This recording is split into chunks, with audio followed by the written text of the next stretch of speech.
Buenas noches, bienvenidos, bienvenidas. Gracias por sintonizar, como todos los lunes por la noche, La Ley de la Selva. Hoy, en el anochecer de un día agitado y en el inicio de una semana en la que van a seguir pasando muchas cosas, muchas cosas. Hoy estamos en vivo, en este mismo momento, desde el Congreso Nacional, donde se están discutiendo muchísimos aspectos de tu futuro. En este momento, el Congreso se apresta a entrar en un tramo del debate que va a terminar entre las 6 y las 8 de la mañana. En un ratito, Gaby Vulcano con los entresijos, la trastienda de este debate que, bueno, define cuándo te vas a poder jubilar, si vas a poder hacerlo, quiénes van a pagar impuestos y quiénes no, qué alivio fiscal van a tener los dueños de las principales fortunas del país, cómo van a poder blanquear la parte de esas fortunas que tengan en negro. También se vota la vuelta del impuesto a las ganancias, se votan aspectos clave de una reforma laboral que, ojo, dicen que viene atenuada, pero viene con los aspectos más disruptivos, más flexibilizadores todavía vigentes. Bueno, en un ratito se va a saber quiénes colaboran con el gobierno para que esto se convierta en ley. Recordemos de movida que la minoría parlamentaria de La Libertad Avanza exige que sean otras las fuerzas que empujen sus proyectos. El PRO ya sabemos que lo hace sin negociar, a pie juntillas. Bueno, la pregunta es, ¿quiénes otros van a levantar la mano para que esto sea ley? En instantes y en vivo durante todo el programa hasta las 12:30 de la noche, en directo desde allá con el móvil de C5N y con Gaby Vulcano, acá, repito, una especialista que está desde el fin de semana siguiendo los avatares de este debate. Pero centralmente el foco va a estar puesto en la movilización del martes pasado. Hablan en un ratito los protagonistas del 23A. Tenemos que detener un poco la pelota para escuchar a los estudiantes. ¿Qué pasó en esta, la mayor movilización de los últimos 20, 25 años? Bueno, lo vamos a conversar en un ratito con la presidenta de la FUBA, que vino a nuestros estudios y con quien vamos a conversar qué piensa este sector, qué pasa por la cabeza de esos miles de estudiantes que seguramente, habiendo marchado el martes, antes optaron por Javier Milei en el balotaje. En instantes lo conversamos con sus protagonistas. Repito, la presidenta de la FUBA ya está en nuestros estudios, vamos a hablar con ella aquí en minutos. Y una entrevista que para estos días cobra especial relevancia. Irene Montero, la ex ministra de la Igualdad, una de las referentes de Podemos, de Unidas Podemos, la agrupación que se coló en el gobierno español por primera vez, después de tantos años de bipartidismo entre el PP y el PSOE. Bueno, ahora debate su continuidad o no, porque la ultraderecha es lo que está creciendo. Vino a Buenos Aires Montero, estuvimos conversando con ella. ¿Qué enseñanzas puede dejar el ascenso de esa ultraderecha allá para nuestro tránsito aquí en el gobierno de Javier Milei? Antes de las 12:30, la conversación con esta referenta que, insisto, es realmente muy interesante de escuchar en este momento de la Argentina. Pero arranquemos a hablar un poco sobre aquellos de los que jamás nadie habla. Los más poderosos, esos que, votemos a quien votemos, siempre mandan. Los magnates, los potentados, los que ahora ven en Javier Milei una oportunidad, pero que no están dispuestos a ceder ni un poco de lo que han ganado en estos últimos años, ni siquiera para generar gobernabilidad a un plan con el que comulgan, que apoyan ideológicamente. Javier Milei se derritió en la visita a Estados Unidos que hizo en última instancia, donde estuvo en Texas, junto a este señor, Elon Musk, el dueño de Tesla, aquí lo tenemos atrás mío también, el hombre que, bueno, lo recibió allí en su cuartel general, que se sacó las fotos que él quería, que siguió a partir de esa reunión los avatares del país, porque hace poquitos días nada más volvió a tuitear, volvió a reproducir lo que dice Javier Milei en sus redes sociales y puso la exclamación ¡wow! Ante el superávit fiscal de marzo y la cadena nacional del lunes pasado, justo horas antes de que se produjera la primera gigantesca movilización policlasista, transversal, unitaria, alegre, además, que protagonizaron los estudiantes, pero que tuvo a muchos otros sectores de la sociedad ahí también. Bueno, ya habiendo trascendido algo de aquella reunión, se sabe que Elon Musk le habló de inversiones a Javier Milei. No fue todo cholulaje. Por supuesto que estaba muy entusiasmado con el ajuste, con la performance de Milei en tanto portador de la motosierra, aun cuando empieza a quedar claro que el ajuste no es solo motosierra y licuadora, como se jacta el gobierno, sino también bastante de bicicleta, como dijo Carlos Melconian, ¿no? Mucho de pagos que no se hicieron, pero que va a haber que hacer con intereses en los próximos meses. Pero son minucias para los que ven en Milei el redentor de ideas de achique del Estado como nunca se habían llevado adelante en la Argentina. Y Elon Musk le dijo en esa reunión a solas, en la que no había cuadros técnicos como para plasmar en un papel detalles de una inversión, le dijo que tiene ganas de hacer baterías de litio en Argentina.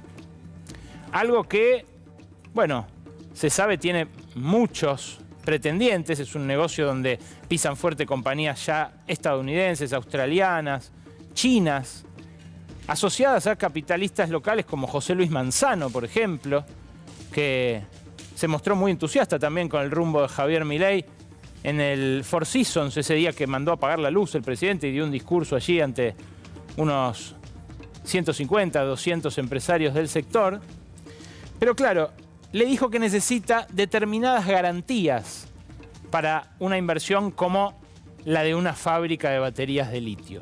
Hay un régimen que se está por votar, que seguramente profundicemos cuando avance el debate parlamentario, que es el RIGI, el régimen de incentivo a las grandes inversiones, que les permite a quienes hagan una inversión grande, a partir de 200 millones de dólares, pisar todas las legislaciones que establecen garantías para las empresas locales en la economía argentina. Por ejemplo, el compre nacional. Por ejemplo, las leyes que estimulan la provisión local de determinados insumos para esas inversiones. Por ejemplo, la preferencia para el uso de servicios argentinos, como los fletes. Bueno, todo eso el RIGI lo barre. También las precauciones medioambientales, por ejemplo, que hay para cuidar los glaciares, las áreas periglaciales. Eso lo va a tener Elon Musk, porque es muy probable que por lo menos el filtro del Congreso lo pase en una primera instancia en la Cámara de Diputados. Ahora, lo que también le dijo este magnate es que quiere sacar la plata. Y para eso no tiene que haber más cepo cambiario. Bueno, ahí está más complicado. Hace un ratito, esta misma tarde, en la Bolsa de Comercio, en el aniversario de la Fundación Mediterránea, Luis Caputo, el ministro de Economía, les dijo a los empresarios, olvídense de esto. Por un tiempo no hay plata para levantar el cepo. Claro, Tesla, que es la fábrica de autos de Elon Musk, no se caracteriza precisamente por ir a cada país y aceptar las reglas vigentes en cada país. Por lo general se mueve de prepo, como entran las plataformas a los países, como entró Uber, por ejemplo, siendo ilegal, primero a la Argentina. Y fíjate lo que pasó en Suecia, por ejemplo. En Suecia hay instalada una fábrica de Tesla que emplea algo así como a 150 empleados, pero la empresa lleva 6 meses de huelga porque Elon Musk se niega a firmar un convenio colectivo de trabajo con sus mecánicos.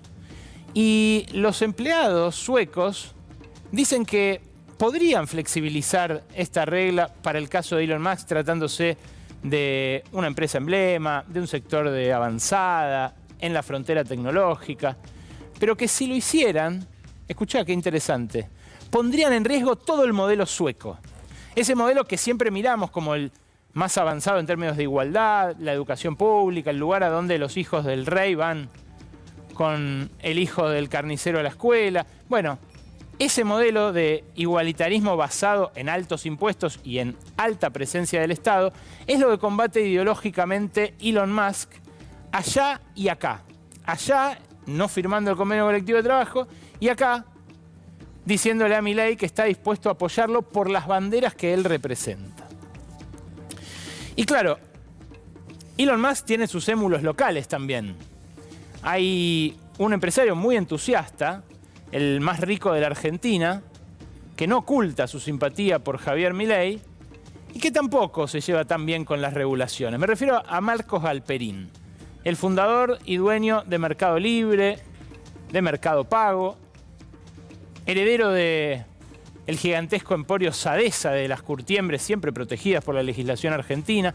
Le dio una entrevista a The Economist, la más prestigiosa revista inglesa de economía, que tituló así: Conozca al hombre más rico de Argentina. Y baja con esa expresión que me imagino yo los editores de The Economist comparten. Reflexiona sobre Javier Milei, las dudas y los peligros del progresismo. Claro, Marcos Galperín suele expresarse a través de tweets. En los tweets es realmente muy descarnado.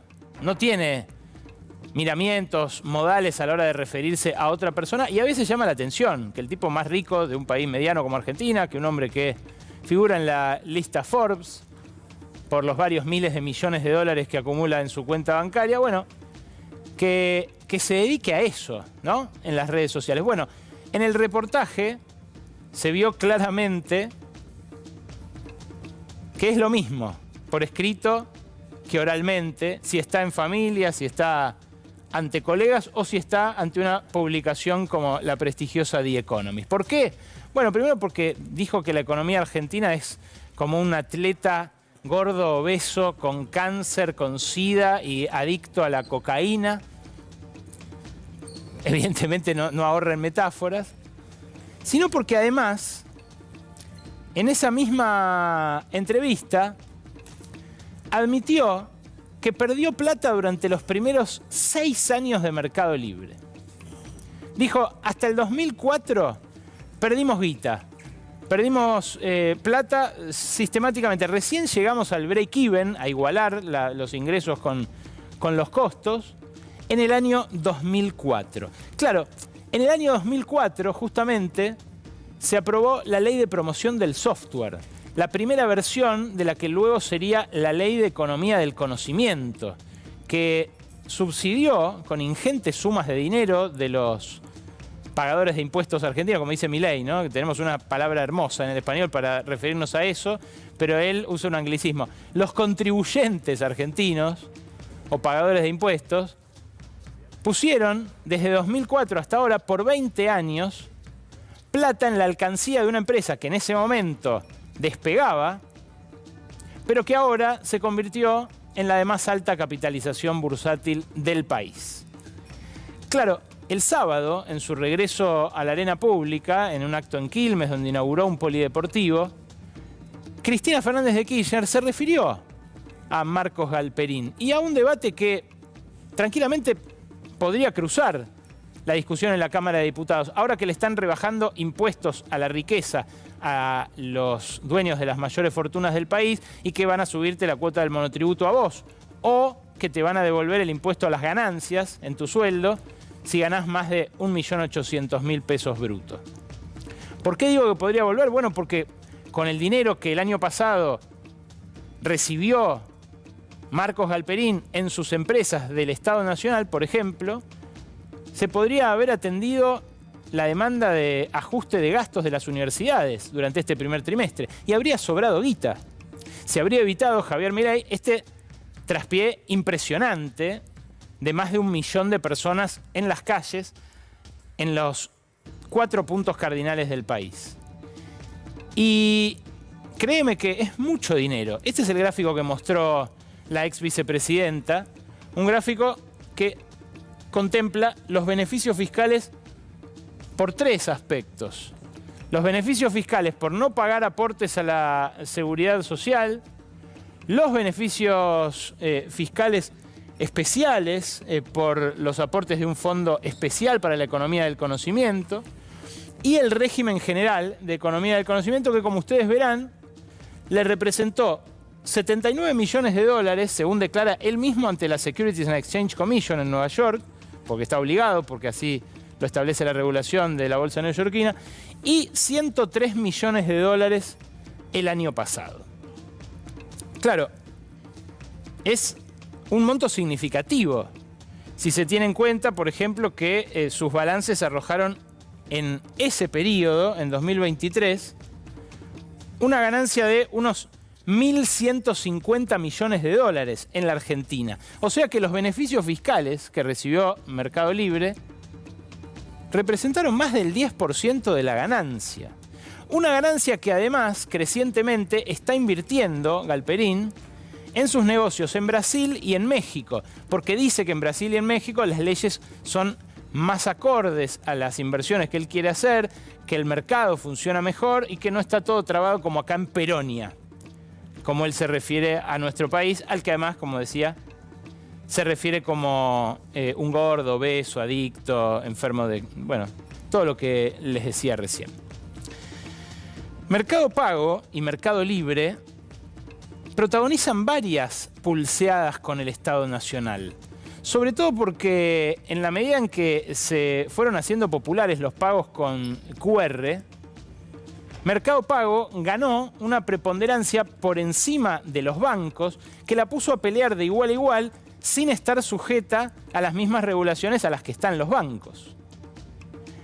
Pasó en al menos 2 oportunidades durante el gobierno anterior que le doblaron el brazo al Banco Central y consiguieron extender los plazos para, por ejemplo, que se pueda pagar con el celular teniendo otra billetera virtual en los QRs de Mercado Pago. Es el día de hoy que cuando uno va a pagar con un QR y el comercio, que hay más de 500.000 de comercios que tienen los aparatitos, los cobradores, las terminales de cobro de Mercado Pago, cuando uno paga con ese QR no puede usar las tarjetas de crédito que tiene cargadas en su billetera virtual.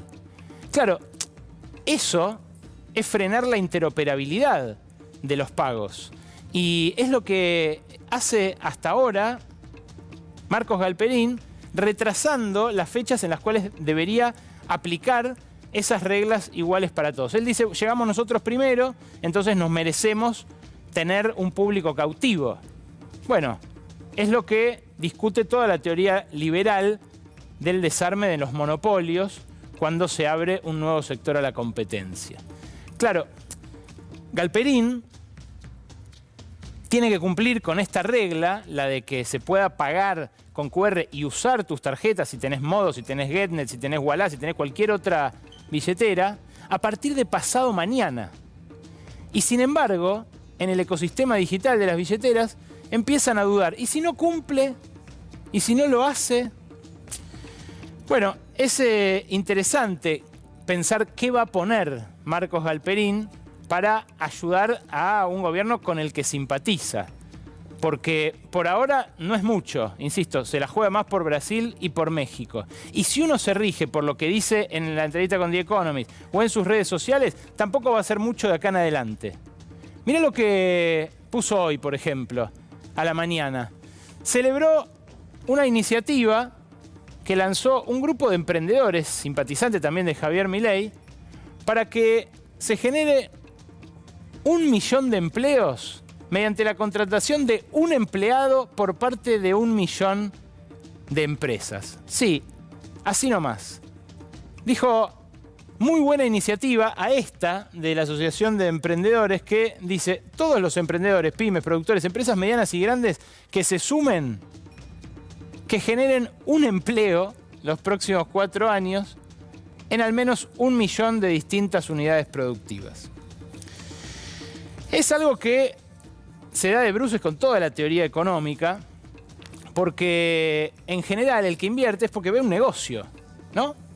Y no todo el mundo tiene espalda para perder guita durante 6 años, como el heredero de la curtiembre de los Galperín.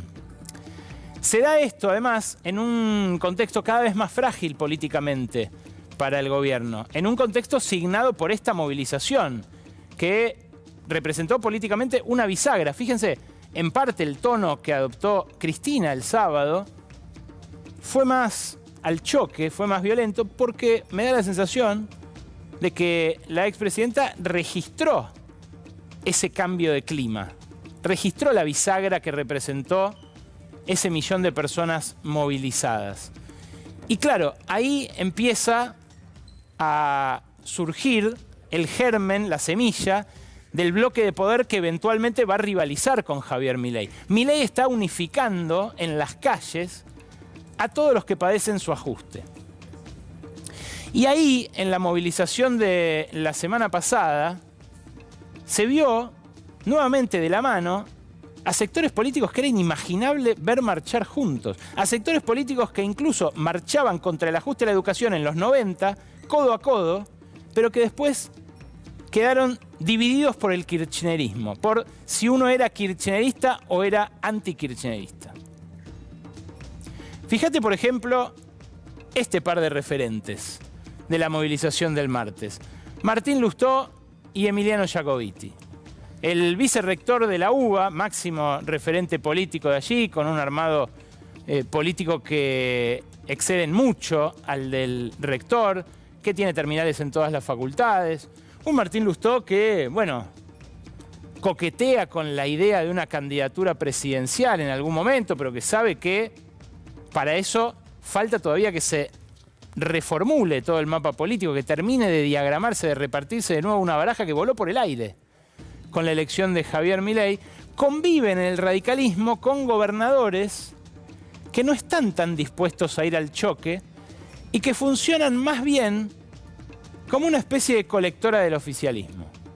Acá atrás tenemos a 3 de ellos, de los que en el ala radical que se movilizó el martes pasado, dicen ya no hay diferencia entre ellos y la Libertad Avanza. Se mueven como se mueve el PRO. Y esto, obviamente, también habla de ese barajar y dar de nuevo que transita la política por estos días, que va a tener hitos como el del martes de la semana pasada y sus réplicas seguramente durante las próximas semanas, pero que, de vuelta, me da la sensación, al menos a mí, no creo que vaya a ser el mismo que estos 4 meses y medio que pasaron hasta ahora de gestión de Javier Milei, con muchos permisos para un oficialismo que no dio pie con bola igual, y ni siquiera tomado esos permisos pudo sacar las leyes y avanzar en el sentido en el que quería avanzar. Claro, son sectores que empiezan a confluir en contra de Milei, pero que no está claro que Milei vea. Ayer, por ejemplo, se refirió al tema de la movilización y a si había gente que lo había votado en una entrevista muy interesante que dio por la mañana, de la que recorté un cachito. Escúchalo. No lo quiero entrar a discutir, pero me consta que hubo mucha gente, presidente, que marchó y que lo votó a usted en el balotaje. Pero, de vuelta. Sí. Digo... Que esto no implica que no lo siga apoyando. No, esto no implica que la gente no lo siga apoyando. Eso, digamos, te diría que no se ve. Digo, eso es una construcción que están inventando. Es decir, eso sería una cosa muy, muy minoritaria. Muy minoritaria, dice usted. Bueno, es importante que usted diga lo que cree. Perfecto. Sí. Perfecto. Digo, y si vamos a hacer, digamos, efecto impacto, digamos, la cadena que yo hice el día anterior, digamos, llegó casi a la mitad de los argentinos, o sea, que lo cual le llegó a 23 millones de personas. Claro. Si lo miro en términos del tuit de respuesta, tiene 10 veces más de lo que se movilizó acá. Qué notable, ¿no? Un presidente que se guía más por las métricas de su cuenta de Twitter que por la escena que mostró el martes pasado, vista de vuelta desde drones, balcones, desde La Quiaca, desde Ushuaia, desde Misiones, desde Mendoza, obviamente desde los grandes centros universitarios, Rosario, Córdoba, Buenos Aires. Claro, lo que crujió, lo que tembló el martes, fue una fibra muy sensible para los argentinos. Un valor constitutivo como la educación pública, que por supuesto viene desfinanciada hace muchísimo tiempo, andando mal, con sus problemas, con sus discusiones, pero que él proponía borrar de un plumazo. Y esa anomalía que representa la educación pública y concretamente la universidad pública en Argentina es algo que se destaca a nivel mundial. Son muy poquitos los países donde se da esa situación anticasta, justamente, de que el hijo de un obrero puede ir y codearse con el hijo de un rico o con el hijo de un profesional y hacerse él también profesional. Lo normal, y esto lo muestra Tomás Piketty en su libro Capital e Ideología, un bodoque que les recomiendo, es alucinante, igual que El Capital en el siglo XXI, su primera obra, bestseller mundial, lo que muestra es cómo funciona eso en Estados Unidos. ¿Qué pasa en Estados Unidos? Los pobres no van a la universidad y los ricos sí. Y la distribución de eso es perfectamente proporcional al ingreso. Fíjate, está acá el gráfico. Este gráfico, que es del libro de Piketty, muestra acá a los sectores de menos ingresos y allá a los sectores de más ingresos. Acá, a lo alto, tenés la proporción de acceso a la universidad y abajo, en el horizontal, el percentil de ingreso de los padres. Fíjate, en el percentil más bajo van poquísimos a la universidad. Sigue aumentando, aumentando, aumentando y en el percentil más alto van más del 70%, más del 80%. ¿Por qué? Bueno, porque muchos son hijos, a su vez, de graduados.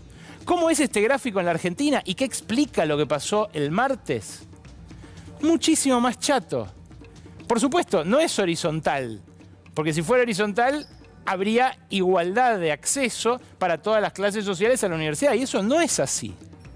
Pero que de las clases sociales más bajas pueda asistir el 20% o más a los estudios universitarios es algo realmente impresionante. Ahí está discriminado por estatal y por privado. Creo que teníamos otra en la que estaba el total, pero no importa, deja esta sola. Acá tenés discriminado. Fíjate que sigue siendo muy mayoritario lo estatal, que es lo de arriba, ¿no? El acceso a la universidad pública. En las clases bajas, pero también en las clases más altas.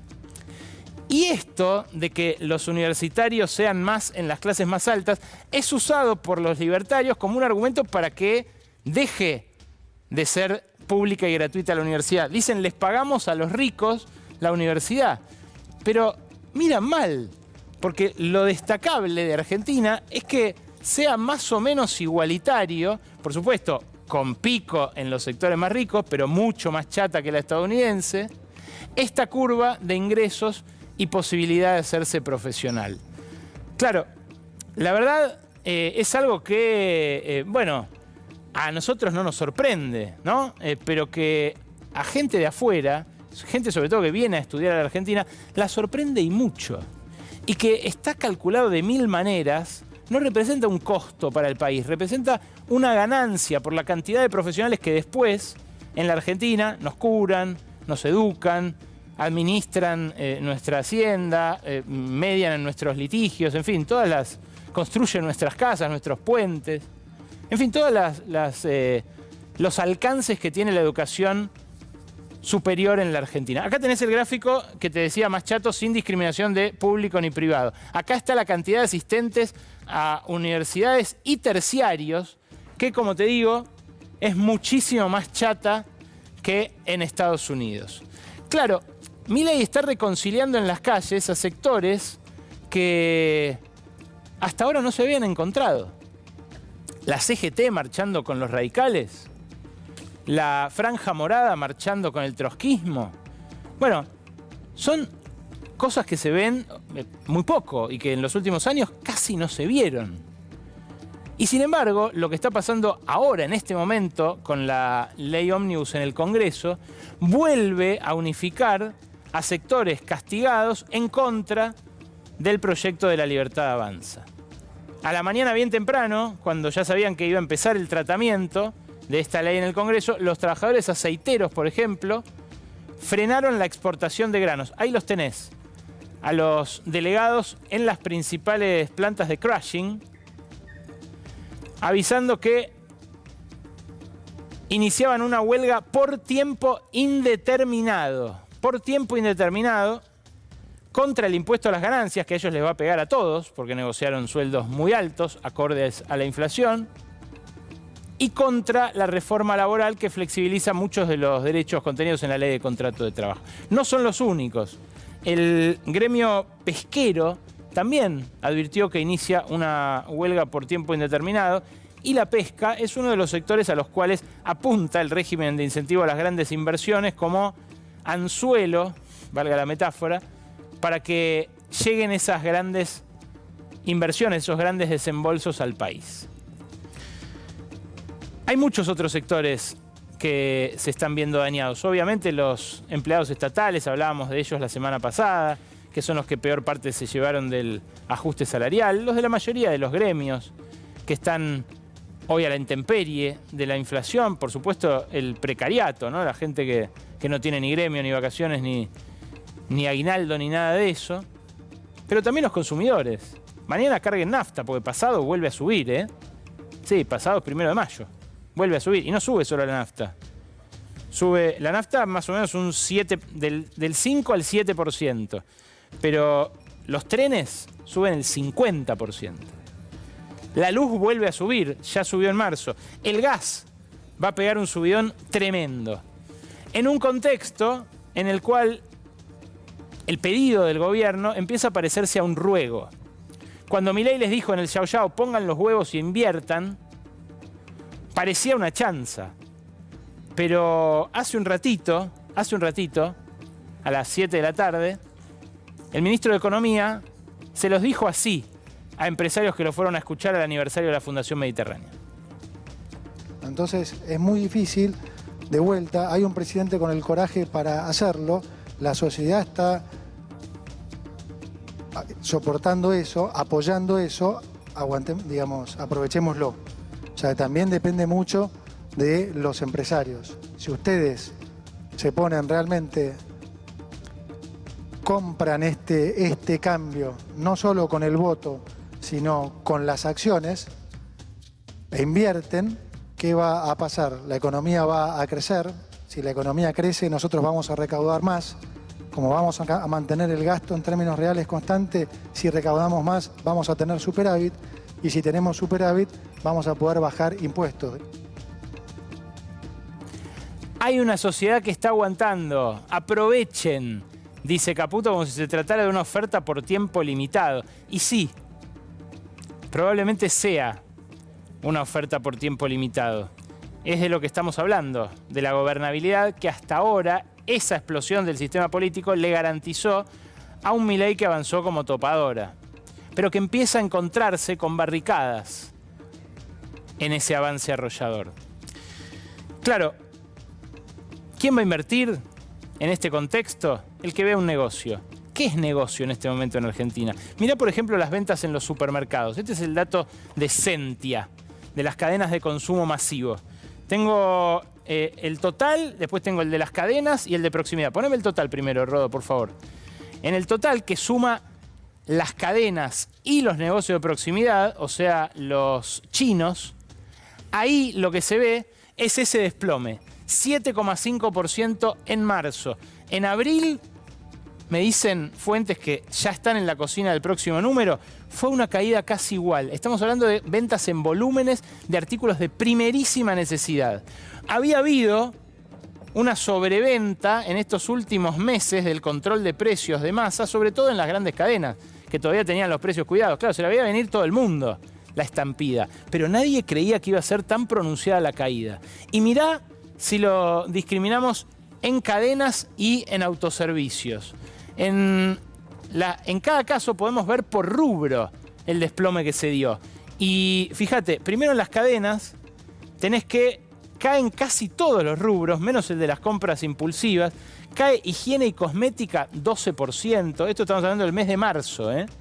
Supuestamente ya habiendo pasado el impacto grosso del ajuste inicial, del shock. 12,5% de las bebidas sin alcohol, 11,3% las bebidas con alcohol, 4,3% las de alimentación. Claro, está todo incomprable. ¿Qué solución encontró Caputo? Esta semana van a empezar a verse el pan lactal brasilero, el pan bauduco. ¿Por qué? Porque dicen que así van a empujar los precios hacia abajo. A los monopolios, como el de Bimbo Fargo, que controla el 80% del pan lactal, le dicen, te voy a traer brasilero. El sinsentido de que un país que exporta trigo a Brasil importe de Brasil pan lactal, te lo debo. Pero es lo que están haciendo. Claro, en un contexto de muchísima fragilidad. En la proximidad se ve lo mismo. Suben los impulsivos, apenitas los perecederos y todo lo demás se desploma. Los perecederos, porque frenaron en marzo. Pero lo que me decían es que la leche viene cayendo interanual 20%, la leche. Los quesos crema, por ejemplo, 30%. Los postrecitos, que ya se convirtieron en un lujo, 45-50% de las ventas en volumen del mismo marzo del año pasado. Es un montón, un montón. ¿Y por qué no echan a los empleados que hacen los postrecitos o los quesos o empaquetan la leche? Porque no les mandan la guita para indemnizarlos en muchos casos, cuando son multinacionales, o porque esperan que se abaraten esos despidos cuando se trata de empresas locales. Estamos hablando de una industria que trabaja al 57% de su capacidad instalada. Lo midió el INDEC la semana pasada. ¿Quién invierte si tiene la mitad de las máquinas paradas? ¿Quién invierte si aún pensando en reemplazar una de esas máquinas no hay mercado? Porque se desploman las ventas de productos de artículos de primera necesidad 40-50%. Bueno, podrían invertir los narcos. Eso es lo que teme, por ejemplo, el Gafi, la agencia antilavado del G7, que nos vino a inspeccionar y que está preocupadísima por el blanqueo, porque dice, ¿qué va a pasar acá? Bueno, lo vamos a ver cuando se termine de aprobar la ley, si pasa, además de por diputados, por el Senado. Pero la falta de controles que preocupa al Gafi por el lavado es algo que supura por todos lados. Ayer se chorearon 5 millones de licencias de conducir, una base de datos que circula por ahí en la Deep Web que están vendiendo con todos los datos de todos nosotros. Hoy se quedaron 1 hora y media abajo de la tierra los pasajeros del SubTV. También en parte por el abandono del mantenimiento, la falta de controles. Es algo que empieza a asignar la época, el retiro del Estado, la falta de los controles. Y empresarios que lo aman a Milei, que se ponen la gorrita directamente, mirá lo que dicen. ¿Van a invertir? Escuchalo a Ratazzi. Yo con una gorra de la Fuerza del Cielo el otro día saludando al presidente. ¿Cómo tomaron los empresarios cuando le dijo que se pongan las pelotas e inviertan? Me parece muy bien. Yo estoy pensando en invertir, estoy invirtiendo, pero sí necesito mucho más orden en el comercio exterior, necesito que desaparezca lo más rápido el cepo y que importar y exportar sea una actividad normal del país. Primero levantame el cepo, le dicen, pero no hay plata, acaba de decir esta tarde Caputo ante los empresarios en la bolsa. Bueno, ¿qué se puede hacer? Ir a tirarle de la manga a los que ya prestaron alguna vez. A eso viajó a China el presidente del Banco Central, Santiago Bausili, junto con la canciller Diana Mondino, que se reunieron en Shanghái el fin de semana con empresarios y que ahora, en este momento, están empezando reuniones, allá recuerden hay 12 horas de diferencia, para ver si destraban la renovación del swap y no pagan los 5.000 millones de dólares que vencen en junio, sino porque Sergio Massa activó ese tramo del swap para pagar las importaciones del año pasado de China. Podrían llegar a conseguirlo. Mis fuentes dicen que no se los van a renovar, que China querría renovarlo, pero que leyó que el presidente quiere cerrar el Banco Central. Entonces, bueno, no entienden muy bien. Dicen que el Banco Central me quiere pedir prestada plata, pero a la vez el presidente dice que lo va a cerrar. Podrían hacer el esfuerzo de entenderlo si no fuera porque tipos influyentes en La Libertad Avanza como José Luis Espert, el presidente de la Comisión de Presupuesto y Hacienda, mira con quién se fotografió justo cuando estaban viajando los enviados argentinos a tirarle de la manga a China. No son chinos. Son taiwaneses. Los enemigos jurados del gobierno chino que desafían militarmente, aliados a Estados Unidos, el principio de una sola China, al que hasta ahora Argentina siempre adhirió. Se jactó José Luis Espert de esta reunión. Dijo, empezamos el día reuniéndonos con la gente de la oficina de Taiwán. No cayó muy bien en Beijing, entre los que la esperaban a Mondino y a Bausili. Bueno, es algo que no pasa ahora por primera vez, ya había ocurrido, pero que sí pasa de vuelta en un contexto de franco deterioro de las condiciones sociales, con un salario que de verdad no da para más. No da para más en los sueldos altos, pero sobre todo no da para más en el salario mínimo vital y móvil. Hoy salió esta estimación que hizo el centro de la CTA, Cifra, que muestra la profundidad del desplome del salario mínimo, que perdió un 30% en 4 meses de 2024. Ahí lo tenés, por la no actualización del salario mínimo a la par de la inflación, pero que ya venía perdiendo, que había perdido, como a guita de hoy, unos 60.000 pesos durante el gobierno de Alberto Fernández, y a guita de hoy también unos 120.000 durante el gobierno de Mauricio Macri. Bueno, ahora está en un cuarto de la canasta de pobreza. Empieza a quedar claro quién gana y quién pierde en la Argentina de Milei. Y empiezan a moverse las fichas, a acomodarse el tablero de unas fuerzas sociales que se realinean y que se animan a enfrentarlo. ¿Le marcarán el camino acaso a las fuerzas políticas? Eso es lo que todavía está por verse. Agradezco el uso del tiempo. Tiene la palabra la diputada Lorena Pocoic. Muchas gracias, señor presidente, señores diputados, señoras diputadas. Lo que estamos presenciando hoy... Estamos en vivo desde el Congreso de la Nación. Allí estuvo siguiendo la previa de esta sesión desde las 6 de la mañana, Gaby Vulcano. ¿Cómo estás? Buenas noches. ¿Qué tal, Ale? ¿Cómo estás? Bueno, estamos ante una sesión maratónica porque se espera que recién se vote en general entre las 6, 7 u 8 de la mañana. Mirá. Imagínate lo que es esta sesión, que en algún momento se había analizado la posibilidad de que se pase a un cuarto intermedio en la mitad de la discusión, del debate que se está dando del proyecto de la ley ómnibus y del paquete fiscal. Después eso se descartó de inmediato. Y, Ale, lo que te anticipo es que hay algunos artículos donde hay dudas hasta qué punto el oficialismo va a conseguir el número para poder aprobarlos, al punto que tanto el ministro del Interior, Guillermo Francos, como la secretaria general de la presidencia, Karina Milei, hermana del presidente de la Nación, junto a Lule Menem, pasaron por la Cámara de Diputados para fiscalizar que todo esté como corresponde, porque empezaron a advertir que hay un sector de la oposición que estaba tratando de ver si podía juntarse con otro sector de la oposición, estamos hablando de Unión por la Patria, con un sector del radicalismo y del bloque de Pichetto, para ver si podían rechazar algunos artículos de estos dos proyectos de ley que se están discutiendo en simultáneo. ¿Cómo lo ves, Gaby, a la luz de la anterior discusión que naufragó en el verano? ¿Es posible que eso pase, que se enojen, que den el portazo de vuelta?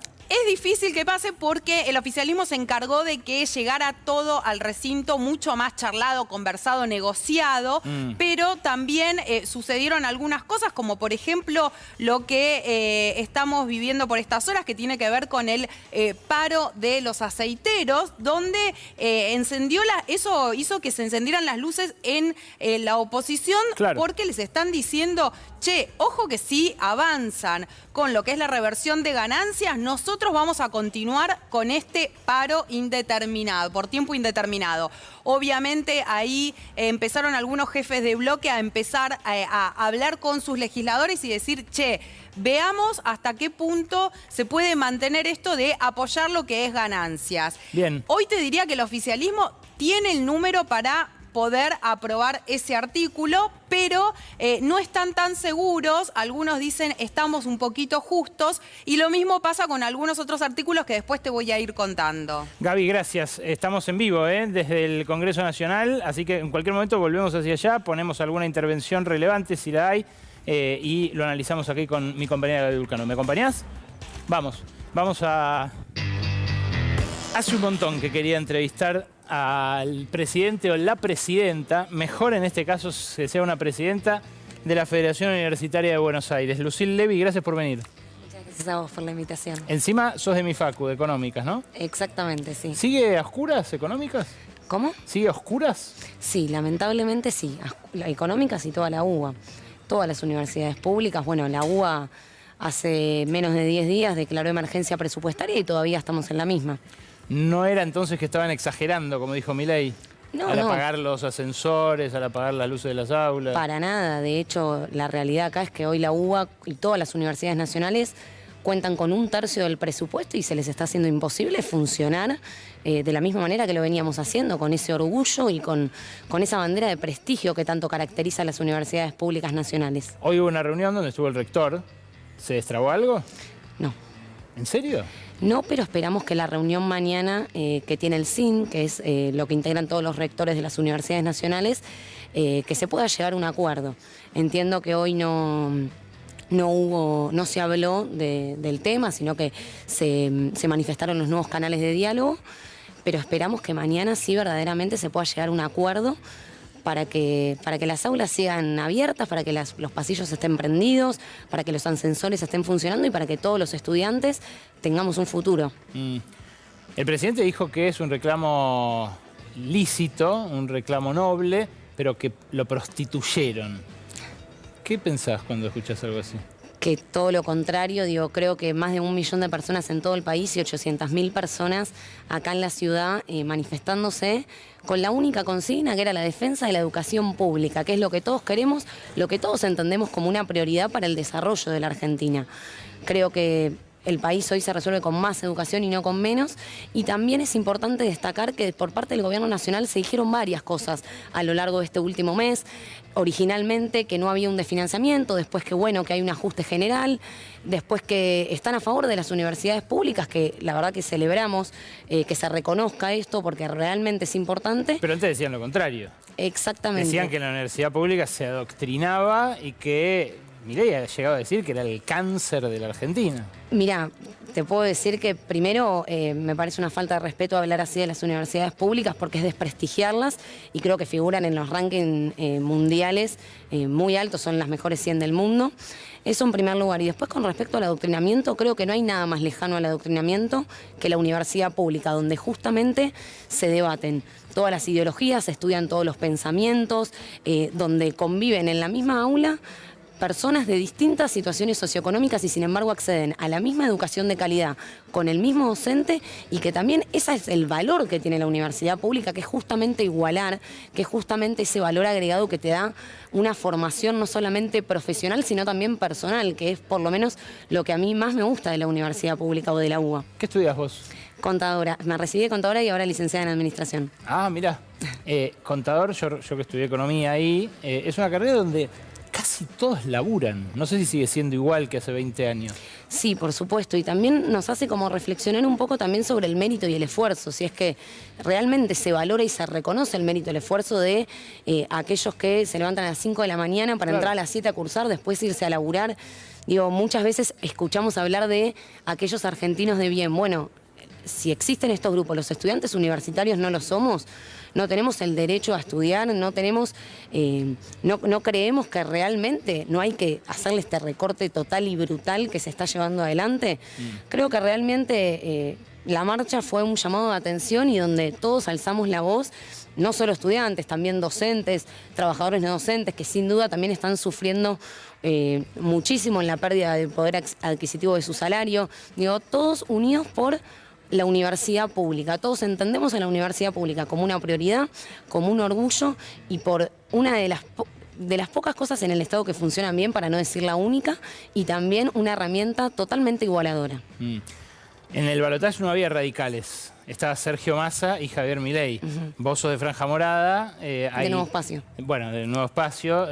Íbamos a tener también a la presidenta de la FUR, de Rosario, que es de Franja Morada. Claro. Ahí se sigue llamando así.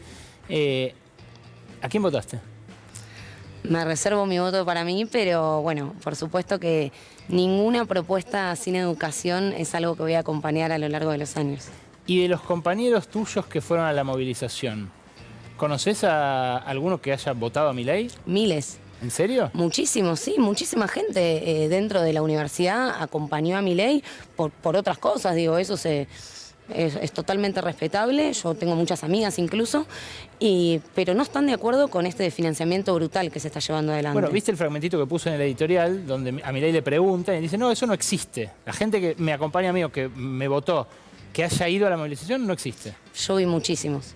Muchísimos, conozco muchísimos también, y te digo también lo que se vive desde la facultad, desde todas las facultades de la UBA, muchísima gente que acompañó a Milei por otras cuestiones y sin embargo no están para nada de acuerdo con esto y se acercaron a la marcha con la misma emoción y con no solamente emoción, sino también preocupación de lo que está pasando en la universidad, porque también se habla de no va a cerrar. Bueno, no sé si no va a cerrar. No sabemos si no va a cerrar porque hoy, si vos tenés 1/3 de lo que tenías el año pasado, porque esto es una realidad que se prorrogó el presupuesto, que tampoco se están teniendo en cuenta las partidas que se fueron dando mes a mes durante el 2023.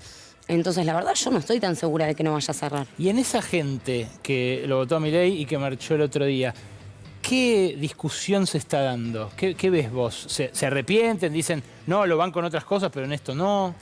Yo creo que tienen la esperanza de que esto se pueda resolver. Es muy claro, no quiero generalizar, pero sí muchos de los casos que yo hablé no están de acuerdo y no sé si lo volverían a votar o no. Hoy viendo la facultad a oscuras, realmente la preocupación crece, el reclamo es real y también es importante destacar que cuando hablamos de la UBA, por ejemplo, no solamente hablamos de las aulas, sino hablamos de la UBA en su conjunto. Los hospitales universitarios, por ejemplo, el Hospital de Clínicas, Hospital de Referencia Nacional, los colegios secundarios como el Nacional, el Pellegrini, entre otros, la Escuela Técnica, la más reciente, la Escuela Técnica de Lugano. Digo, todo esto es lo que se pone en riesgo, todo el mundo de la UBA es lo que se pone en riesgo y de todas las universidades nacionales y verdaderamente es alarmante. No se ha llevado bien el radicalismo universitario con la izquierda, tampoco con el peronismo, han chocado en la fuga a nivel nacional. ¿Qué sentiste de marchar el martes con la CGT y con los troscos, como se dice en las facultades? Creo que no importaba el color político de cada uno o alguna ideología desde otro lado, sino que lo único que importaba y prevalecía era el orgullo por la educación pública. ¿Lo volverías a hacer? Sin dudas, siempre.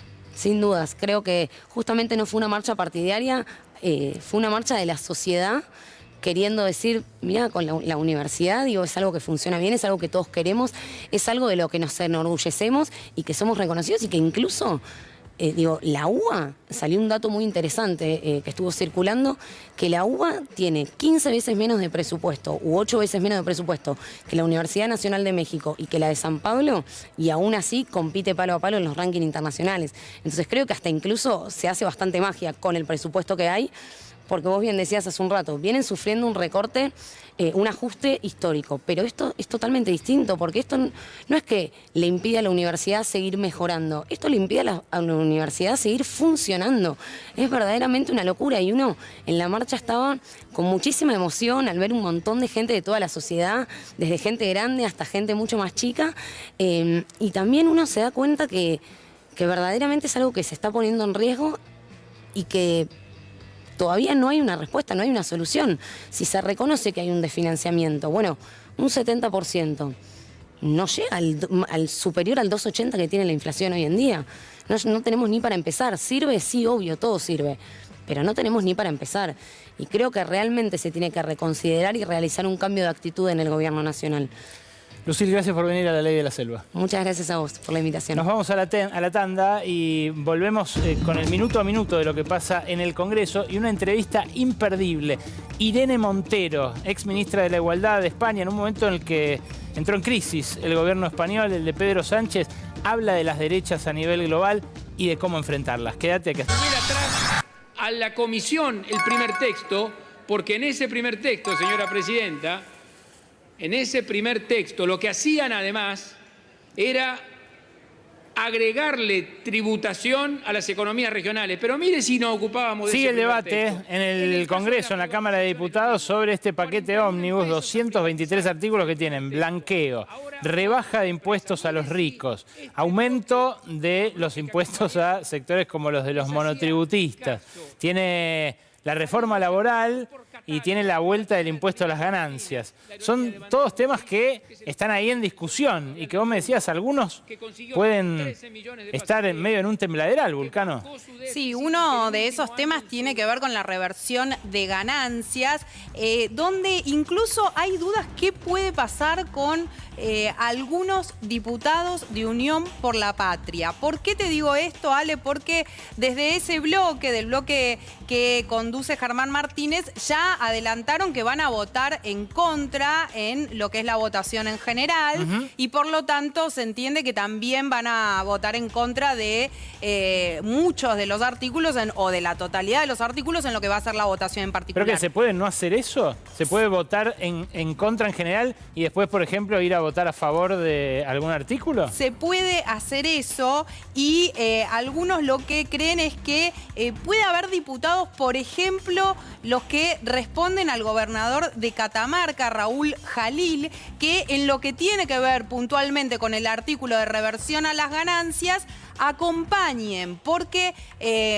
para muchos gobernadores hoy por hoy la verdad es que de nuevo esté el impuesto a las ganancias significa que van a tener más dinero en el bolsillo, hablando de manera directa. Lo cierto es que ahí las negociaciones que hizo la Casa Rosada las hizo directamente con los gobernadores. Lo mismo sucede con algunos radicales que no están dispuestos a acompañar muchos de los puntos del proyecto de ley ómnibus y sin embargo en lo que es ganancias, puntualmente te hablo de los diputados de Jujuy, ahí Carlos Sadir les dijo voten el artículo de ganancias sí o sí. Ahí es lo que está viendo un poco la Casa Rosada, qué pasa con eso, los gobernadores le van a cumplir con la palabra. Bueno, lo que dicen en el oficialismo es sí, en lo que es ganancias tenemos los votos, según lo que te dicen ellos, y desde la oposición dicen, nos falta para rechazarlo, pero no estamos tan lejos. Lo que pasa es que para un gobernador, suponete que pasa toda la ley y no pasa el artículo que devuelve el impuesto a las ganancias, por la presión de las huelgas que estallaron hoy, desde la mañana, que a la tarde se sumaron los pesqueros, a la mañana los aceiteros. ¿Le van a votar 11 privatizaciones? ¿Le van a votar la reforma laboral a cambio de nada? ¿Cómo es eso? Ahí te diría que ni siquiera está en cuestión hoy dentro de la gran mayoría de la oposición, o por lo menos de la oposición que decidió cerrar con el oficialismo, no acompañar lo que es la reforma laboral, no acompañar las privatizaciones. Esos dos puntos ya te diría que solamente dijeron de ninguna manera los vamos a acompañar, ni la izquierda, ni Unión por la Patria y algún sector del radicalismo. Ahora, hay otro tema importante, Ale, te diría otros dos temas muy importantes que están en cuestión y que en el bloque de la Libertad Avanza están sacando los números, te dicen, y tenemos 129, 130 votos asegurados, pero es muy justito ese número. ¿Qué temas son? Por un lado, lo que tiene que ver con el artículo 3. ¿Qué quiere decir o de qué habla este artículo 3? Básicamente lo que plantea es que le da facultades al Poder Ejecutivo para poder disolver, fusionar o escindir organismos públicos. Y si bien se hace una excepción de un grupo de organismos, no termina de convencer, por un lado, a los que ya dijeron vamos a acompañar este artículo porque quedan muchos otros organismos afuera y que podrían ser blanco de el gobierno para terminar eliminándolos. Y por otro lado, los organismos que están exceptuados solamente estarían exceptuados de ser disueltos, pero podrían ser modificados, podrían ser fusionados, podrían cambiar sus funciones y por lo tanto terminaría siendo un tipo de disolución o se le estaría quitando el objetivo de la existencia de cada uno de esos organismos. Entiendo. Y ahí empieza a haber haber una discusión donde dicen, che, no vamos a acompañar esto, y no lo están diciendo solamente los radicales díscolos o Unión por la Patria o la izquierda. Y el otro gran tema tiene que ver con el régimen de incentivos para grandes inversiones, donde ahí también, en ese caso estamos hablando de muchos artículos referidos a este tema, donde muchos en la oposición empiezan a decir, che, esto no se puede acompañar, y algunos creen que podrían llegar a conseguir los números para bajar algunos de los artículos. Todavía no está tan claro cuáles.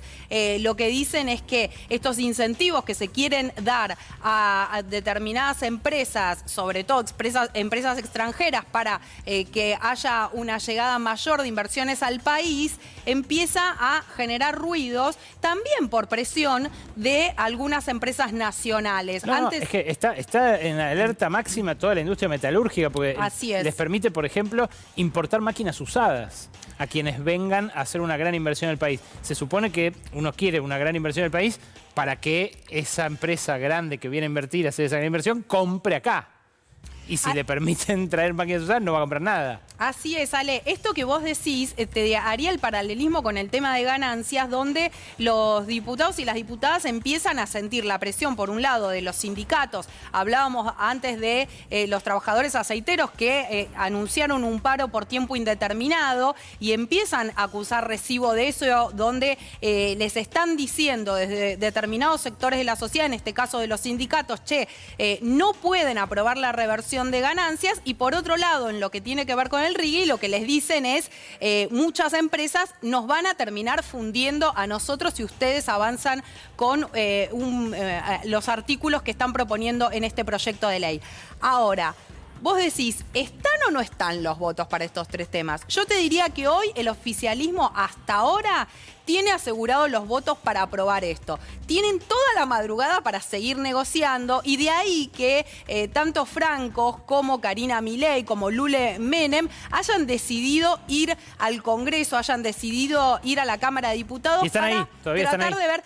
Todavía, yo tengo entendido que ya se fueron, ya se fueron del Congreso, pero pasaron por ahí para tratar de ver que todo vaya sobre rieles. Sobre todo les preocupa que algunos de estos tres artículos no sean aprobados. Eso lo vamos a ver recién a la mañana, te diría, porque como te decía antes, la votación en general está pensada para entre las 6 y las 8 de la mañana, y después de eso empezaría la votación en particular, si bien se planteó que la discusión va a ser por capítulos, la votación va a ser por capítulos. Desde la oposición ya anticiparon que van a querer poder discutir algunos de estos artículos que recién te mencionaba. Bueno, hay una cobertura especial durante toda la noche aquí en C5N en vivo, pero tenemos además para preguntarle en vivo a Lautaro Maislin, que qué gusto recibirlo en la Ley de la Selva. Hola, Lauti.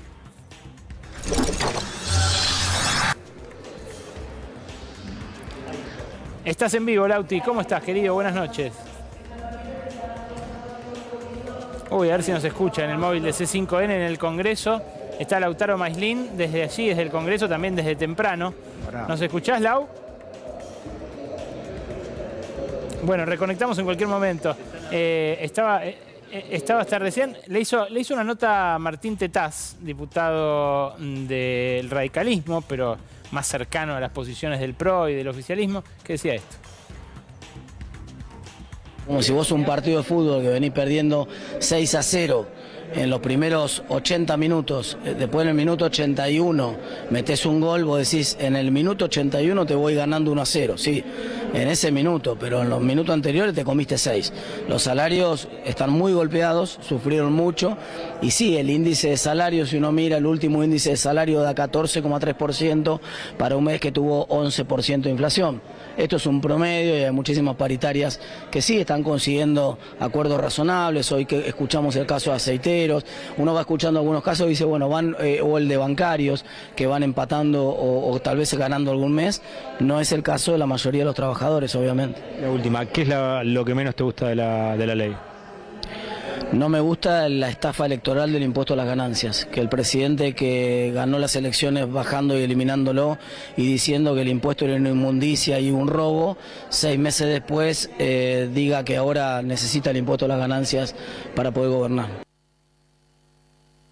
Ahí está Martín Tetaz, que evidentemente eso no lo va a votar, Gaby. Es uno de los diputados del radicalismo que va a votar en contra de ese artículo, y lo que más preocupa al oficialismo es que se trata de un radical que no está dentro del grupo de los diputados radicales que responden a Facundo Manes, ni tampoco a Martín Lustó y a Emiliano Jacobiti. Se trata de un radical que está más cercano a las posturas que viene teniendo el jefe de la bancada de la Unión Cívica Radical, que es Rodrigo de Loredo. Sin embargo, va a votar en contra del artículo de reversión del impuesto a las ganancias. Dicen, ¿será que se van a sumar otros radicales que no esperamos? Y entonces ahí empezaron a decir en La Libertad Avanza, bueno, veremos qué pasa. Todavía queda tiempo para seguir discutiendo, tienen tiempo durante toda la madrugada para asegurarse los votos y ver si es necesario hacer alguna modificación para que les garanticen las voluntades necesarias para la aprobación de cada uno de los artículos de este proyecto de ley. En una línea, Elisa Carrió y su gente, ¿qué van a hacer?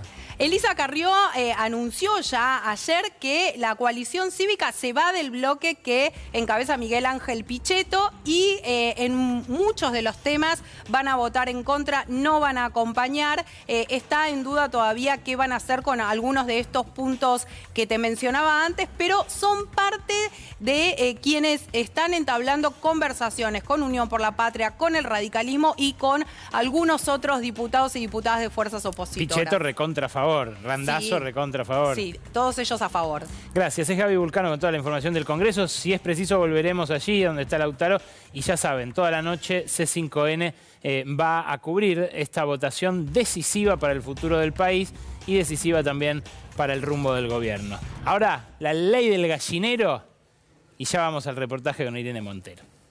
Irene Montero fue ministra de Igualdad del gobierno de Pedro Sánchez, pero fue echada del gobierno cuando la centroizquierda del PSOE decidió prescindir del ala izquierda de Unidas Podemos, que en elecciones en el próximo mes se juega su supervivencia en un contexto en el que lo que sube es la ultraderecha, igual que acá, en el caso de ellos, Vox de Santiago Abascal.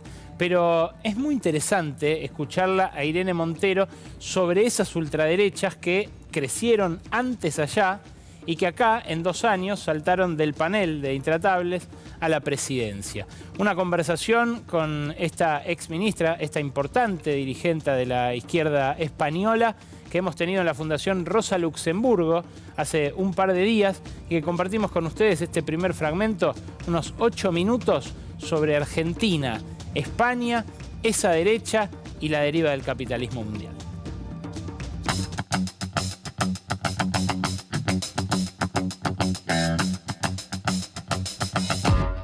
Se discute mucho en Argentina sobre la desaparición o el desmantelamiento de derechos ahora que lo que manda es el ajuste. Y me pregunto cómo fue la experiencia de ustedes luego de que vos saliste del Ministerio de la Igualdad y que hay una presión fuerte en contra de las políticas que garantizan, por ejemplo, el aborto legal o los derechos de las mujeres en España.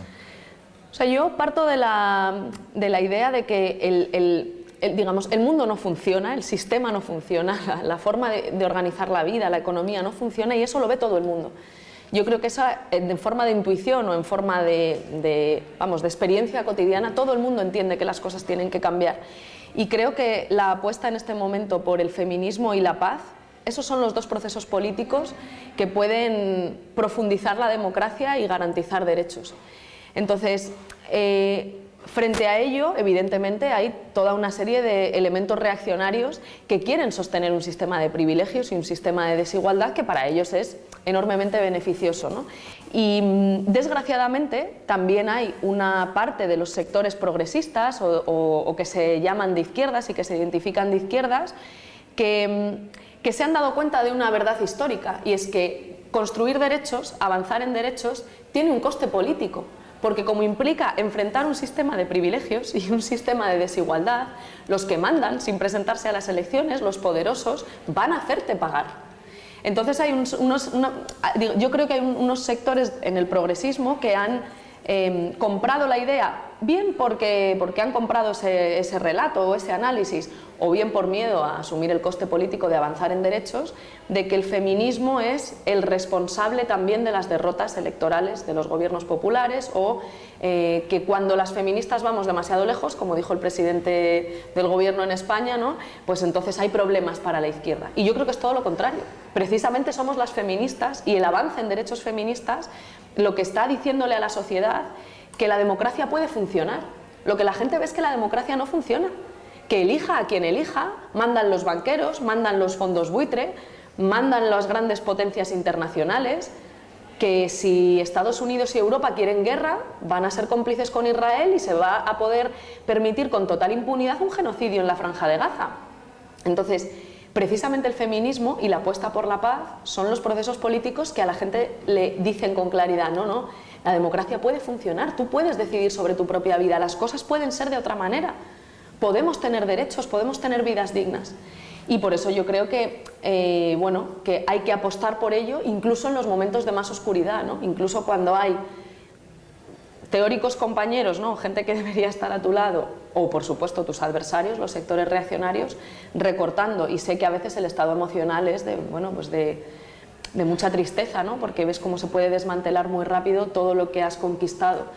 Pero bueno, también creo que hemos demostrado muchas veces, las feministas, el movimiento LGTBI, que en los momentos más oscuros siempre hay motivos para la esperanza, para la organización y para la lucha, y que se pueden seguir avanzando en derechos incluso en los momentos más oscuros, o precisamente poniéndose a la cabeza las mujeres y las personas LGTBI, acabar pues con estos personajes tan reaccionarios como Milei, ¿no?, que se hacen con la presidencia de un país para intentar desmantelar la mejor tradición democrática de un país que es una referencia internacional en conquista de derechos y en organización popular, como es Argentina. Hay una fascinación en el mundo con Milei que se ve cada vez que viaja, las derechas de cada país, pero además los presidentes y las sociedades pendientes de él, evidentemente expresa algo de esta época. ¿Qué se dice, qué se comenta, qué se teme de su posible expansión en esos sectores progresistas de España? Yo sobre todo, yo creo que hay dos elementos. Uno que es de autocrítica para los sectores de izquierdas y los sectores progresistas, y otro que es de la demostración de poder del adversario, ¿no? O sea, un personaje como Milei, por muy reaccionario que sea y excéntrico en sus planteamientos, jamás podría haber llegado a ser presidente sin el apoyo de algunos de los sectores económicos, mediáticos y políticos más importantes, no solamente de Argentina, sino de la región y del mundo. Es decir, claro que los sectores reaccionarios, ante un ciclo largo, porque en América Latina, pero también en Europa, desde la gran crisis del 2008 hemos visto un ciclo de victorias populares, de gobiernos progresistas. En España por primera vez ha habido un gobierno de coalición con un partido que estaba planteando propuestas que eran inimaginables, ¿no?, como intervenir, que el Estado interviniese en sectores estratégicos de la economía. Entonces, claro que los reaccionarios, ante un ciclo largo de victorias populares y de transformaciones feministas y de cambios tan profundos, en un contexto de crisis del capitalismo, dicen: nosotros vamos a usar todas nuestras herramientas, todo el poder de los medios de comunicación, de nuestras grandes empresas, para que los que manden, los que ganen elecciones, sean nuestros y nos sigan el juego a nosotros y no a los sectores populares. Entonces, yo creo que nunca hubiese llegado a ser presidente sin ese apoyo, yo creo. Y eso no implica no entender otra cosa que yo creo que está pasando, y es que si cuando la izquierda, cuando los sectores progresistas, las feministas, ganamos elecciones y tenemos la oportunidad de gobernar, no cambiamos las cosas, si entonces nos creemos esa idea de que hay que moderarse para volver a ganar, en lugar de transformar y decir y hacer lo que hemos dicho que venimos a hacer, entonces de alguna manera estamos dándoles la razón a la derecha, al adversario, y diciéndole: es verdad, da igual quién gane, porque al final las cosas no van a cambiar. Pues si las cosas no van a cambiar y el sistema no funciona, yo apuesto por Milei. O sea, si no hacemos transformaciones profundas, si cuando la izquierda gobierna no hace transformaciones profundas y comprometidas y feministas, pues al final de alguna manera lo que estamos expresando es verdad, la democracia no funciona, porque yo vote a quien vote, las cosas no van a cambiar. Por eso yo creo que nosotras tenemos que pelear por ganar y transformar. La clave no es solo ganar, que es necesario para transformar. Ganar es necesario para hacer cosas. Y si no las haces, le estás entregando en bandeja de plata a los gobiernos a las extremas derechas y a los sectores más reaccionarios. Vos seguís bastante la política argentina, estás acá y venís bastante seguido. ¿Es lo que hizo el peronismo eso el año pasado, al poner a Sergio Massa como candidato, que hoy trabaja para un fondo buitre, literal? Yo soy muy respetuosa con los compañeros y las compañeras, sobre todo porque cada proceso, cada país es diferente, y yo creo que la labor del internacionalismo y de las relaciones internacionales entre partidos, entre procesos populares, es aprender las unas de las otras y cuidarnos y querernos mucho. Para ser capaces de ganar y de transformar. Pero también hay aprendizajes. Por supuesto que hay aprendizajes, ¿no? Y yo sí creo que hay una serie de aprendizajes importantes de este ciclo en Argentina, en Chile, en Colombia. Estamos viendo gobiernos populares que son históricos, y también en España venimos de un ciclo en el que, como te decía, ¿no?, parecía impensable que hubiese una fuerza política que fuese capaz de romper el bipartidismo y de gobernar. En España han hecho falta 4 elecciones generales, la repetición electoral 2 veces, para que hubiese gobierno de coalición. El Partido Socialista era el que más se negaba a ello, ¿no? El Partido Socialista y toda su comparsa mediática, ¿no?, sus terminales mediáticos. Entonces, así terminó, ¿no?, esa convivencia. Por supuesto, nos echaron del gobierno, y porque ellos querían un gobierno que aparentemente fuese de coalición, pero en el que en realidad solo mandase Sánchez, ¿no?, en el que en realidad solo manda el Partido Socialista, que es a lo que están acostumbrados.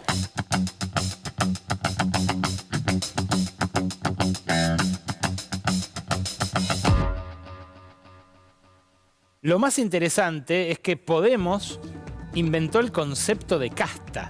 Allá en España ellos machacaron con la casta, refiriéndose a ese poder permanente, impenetrable, de los medios, los jueces, las empresas, también el bipartidismo político que parecía irreductible, pero jamás pensaron que se los iba a terminar robando Milei y aprovechándolo de esta manera. Le pregunté por eso a Montero y me dijo esto.